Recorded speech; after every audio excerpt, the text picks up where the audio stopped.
in gabi-gabi talaga. When I was in Bacolod, kaya tanong ko yung mga locals, saan ako dapat kumain ng chicken inasal?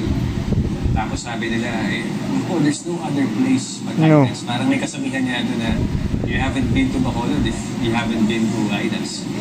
So, problema mo. First time na treatment ko yung Idas. Problema mo. 2016. Ha? Talagang may lasa nga. So, binalik gusto mo. Until I... Wala ka namang nasanay ka na. List of businesses. Ano gusto mo? Sabi namin, yung location bibiliin natin would depend gusto mo? on the location would be fine. So, we gusto mo? went around the whole of Laguna. Dito, sa Santa Rosa. So, kung ano yung location na mahanap ko, doon ko babagayan kung ano yung nasa gusto mo, lumabas? Found this spot. We love it kasi lumabas ka doon. Sige, lumabas ka. You can spot it easily. You can see it in your car, you're walking. Very visible outside. So, sabi na